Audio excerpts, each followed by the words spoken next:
আসসালামু আলাইকুম ওয়া রাহমাতুল্লাহ। তৃতীয় শ্রেণীর সুপ্রিয় শিক্ষার্থী বন্ধুরা। তো আজকে আমরা মোটামুটি একটা লম্বা গ্যাপ দিয়ে আজকে আমরা নতুন করে সিরিজ ভিডিও দেওয়ার জন্য আমরা নিয়ত করেছি। ধারাবাহিকভাবে আমরা খুব দ্রুতই তোমাদের বইটি শেষ করে দিব। তো আশা করছি যে বইটি আ আমাদের সাথে তোমরা থেকে শেষ করবে। আমরা হাতে কলমে তোমাদেরকে শিখিয়ে দেওয়ার চেষ্টা করব যে কোনটা কিভাবে সমাধান করতে হয়। চলো বন্ধুরা আমরা দেখার চেষ্টা করি যে এখানে কি প্রশ্ন বলছে যে পাশের কোনটি চিত্রের খালি অংশ নির্দেশ করে? পাশের কোনটি চিত্রের খালি অংশ নির্দেশ করে? তো তুমি এখানে প্রথমত লক্ষ্য করো যে এখানে কয়টা এরকম আ ভাগ আছে? ১ টা, ২ টা, ৩ টা, ৪ টা, ৫ টা, ৬ টা, ৭ টা, ৮ টা। তাহলে টোটাল যতটা ভাগ নিচে তত হবে। তাহলে আমরা দেখছি যে অপশনে প্রত্যেক জায়গাতে ৮, ৮, ৮। এখন এটা বোঝা মুশকিল যে উপরেরটা ঠিক আসলে আ মানে শুধু নিচেরটা দেখে বোঝা মুশকিল যে আসলে সঠিক উত্তর কোনটি। তো এইজন্য আমরা এখন চিন্তা করব যে বলছে খালি অংশ নির্দেশ করে। তো আমরা যদি দেখি যে কালার করা হচ্ছে ২ টা, টোটাল হচ্ছে ৮ টা, তাহলে খালি হচ্ছে ৬ টা। তার মানে ৮ এর ৬ এটাই উত্তর। এরপরে দেখো যে নিচের হুম? নিচের কোনটি সঠিক? তো এখানে বলতেছে যে ৯ এর ৫ বড়, ৯ এর ২ ছোট। তো ৯ এর ২ ছোট। আমি বাকিগুলো তোমাদেরকে দেখে নিতে বলব আর আমি টেকনিকটা শিখিয়ে দেই। নিয়মটা হলো কি?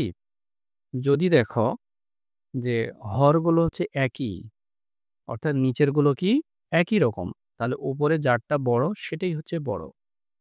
তাহলে দেখো তো হর একই, তাহলে ২ আর ৫ এর মধ্যে ৫ বড়, তাহলে ৫ এর দিকে হাঁ করে থাকবে। তাহলে কোনটি সঠিক? এইটাই সঠিক।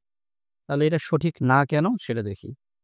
২ টাই একই। তাহলে উপরেরটা যার বড় সেটাই বড়। হওয়া উচিত ছিল এই ৫ এর দিকে হাঁ করে, কিন্তু ২ এর দিকে আছে।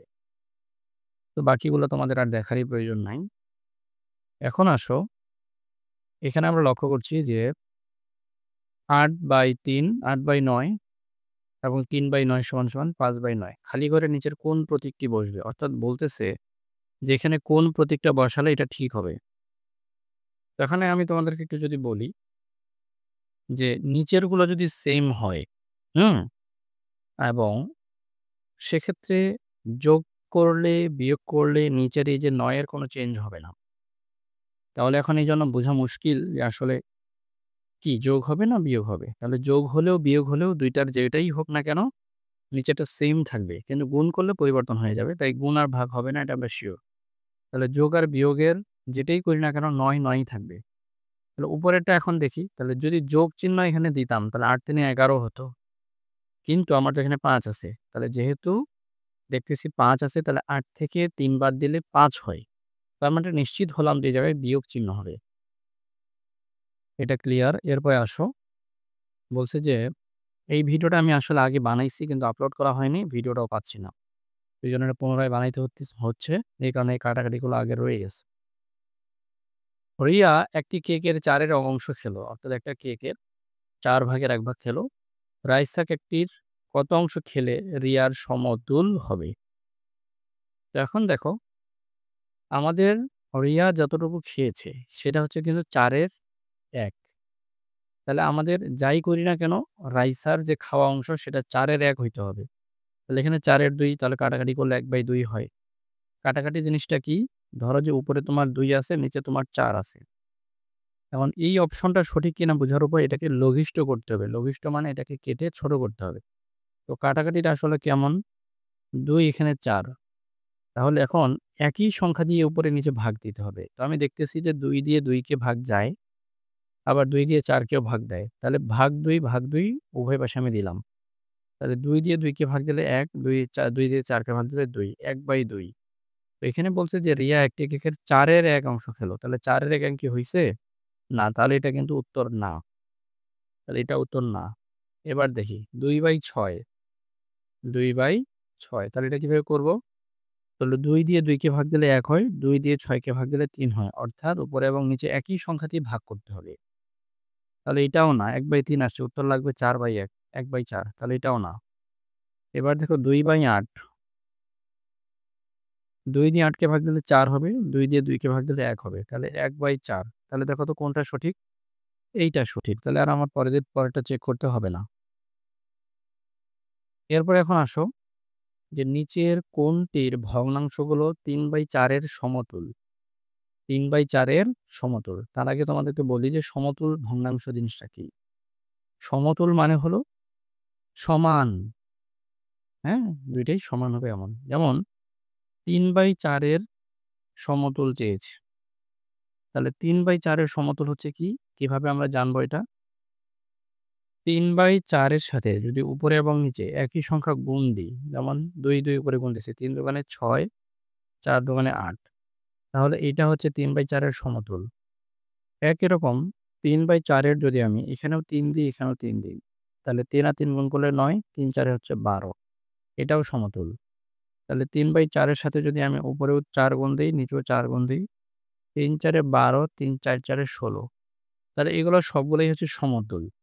তাহলে এখন আমরা একটু লক্ষ্য করি যে আমাদের ৩/৮ আছে, হ্যাঁ? ৬/১২ আছে। তাহলে এখন আরেকটা কথা বলে দিই। বুঝার উপায় যদি আমাদের অপশন দেওয়া থাকে, এরকম অপশন দেওয়া আছে বুঝার উপায় কি এটার সমতুল। তার মানে যদি লঘিষ্ঠ করে প্রত্যেকটাই ৩/৪ হয়, যেমন আমাদের সঠিক উত্তর আসলে এইটা। আর আমরা যদি দেখি যে ৬/৮, ৯/১২, ১২/১৬, ৬/৮, ৯/১২, ১২/১৬, তাহলে এটাই কিন্তু উত্তর। আমরা কিন্তু করেছি, করে দেখেছি যে ২, ৩, ৪ এইভাবেই কিন্তু মূলত সমতল জিনিসগুলা বের করতে হয়। তাহলে এখানকার এইটার সমতুল এটা। তো আমরা এটা কিন্তু বুঝেছি যে এটা উত্তর। কিন্তু এখন একটা টেকনিক শিখাই, বোঝার উপায় কি? যেমন ৬/৮ আছে। ৬/৮। এখন এটাকে আমরা কেটে লঘিষ্ঠ করব, ছোট করব। ছোট করলে আমি যদি দেখি যে ৩/৪ হয়, তাহলে এটা এর সমতুল। তাহলে এখন ৬, ৮, তাহলে ২ দিয়ে ৬ কে ভাগ দিলে ৩, ২ দিয়ে ৮ কে ভাগ দিলে ৪। ৩/৪ হয়েছে। তার মানে এটা ঠিক। ৯/১২ চেক করি। ৯/১২, তাহলে ৩ দিয়ে ৯ কে ভাগ দিলে ৩, ৩ দিয়ে ১২ কে ভাগ দিলে ৪। তাহলে ৩/৪ এটাও সঠিক। তাহলে ১২/১৬ সমতুল বোঝার উপায় চেক করতেছি। ৩ দিয়ে ১২ কে ভাগ দিলে ৪, দিয়ে ১২ কে ভাগ দিলে ৩, ৪ দিয়ে ১৬ কে ভাগ দিলে ৪। তাহলে অর্থাৎ কেটে ছোট করতে হবে এবং উপরের নিচে একই সংখ্যা দিয়ে ভাগ। যেমন ৪ দিয়ে এটাকেও করেছি, এটাকেও। তাহলে আমাদের এই ৩ টাতেই আমাদের ছোট করলে আমরা ৩/৪ পাই। তার মানে এটা হচ্ছে সমতুল ভগ্নাংশ। তো এরপরে দেখি যে নিচের কোন ভগ্নাংশটি ১ এর সমান? তাহলে যদি উপরে নিচে কাটাকাটি করে ১ হয় তাহলেই ১ এর সমান। তাহলে এইটাই ১ এর সমান। ৩, ৩ কাটা। তাহলে ১, ১, ১। এরপরে এখন দেখো যে বিদ্যালয় থেকে রাশেদের বাড়ি ৮ এর ৩ কিলোমিটার পশ্চিমে। এই যে আমি ধরলাম এইটা বিদ্যালয়। এটা হচ্ছে পশ্চিম। ঠিক আছে? তাহলে ৮ এর ৩, ওকে? তাহলে ৮ এর ৩ কিলোমিটার পশ্চিমে। এরপর বলছে যে মিলের বাড়ি ৮ এর ২ কিলোমিটার পূর্বে। তাহলে এখান থেকে ৮ এর ২ কিলোমিটার পূর্বে। এখন হচ্ছে যে রাশেদের বাড়ি থেকে মিলির বাড়ির দূরত্ব কত? তাহলে এখন এই রাশেদের বাড়ি থেকে মিলির বাড়ির দূরত্ব জানতে হলে আমাকে ৮ এর ৩ এবং ৮ এর ২ যোগ দিতে হবে। তাহলে ৮, ৮ লসাগু ৮ হবে।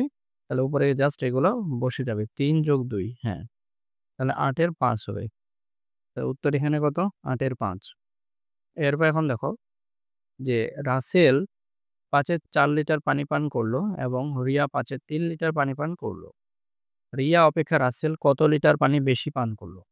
তার মানে কি রাসেলের কথা বলছে যে রাসেল কতটুকু বেশি পানি পান করল। তাহলে আমরা এখন কি করব তাহলে? ৫ এর ৪ রাসেল পান করেছে। তাহলে এখান থেকে বিয়োগ দিব কত? ৫ এর ৩। তাহলে বলেছি নিচেরগুলা যদি একই হয় তাহলে লসাগু ওইটাই। আর বিয়োগ ৪ বিয়োগ ৩। তো ৪ থেকে ৩ গেলে ১, তাহলে ৫ এর ১। তাহলে উত্তর হচ্ছে ৫ এর ১। সুপ্রিয় শিক্ষার্থী বন্ধুরা, তোমাদেরকে অসংখ্য ধন্যবাদ আমাদের এই ভিডিওটির শেষ পর্যন্ত আমাদের সাথে থাকার জন্য। তো আমরা পরবর্তী ভিডিওতে আমরা ১০৫ পৃষ্ঠা এবং ১০৬ পৃষ্ঠা এগুলো নিয়ে আলোচনা করব। তো আশা করি তোমরা আমাদের সঙ্গেই থাকবে। সেই পর্যন্ত আল্লাহ তোমাদের ভালো রাখুক। আসসালামু আলাইকুম।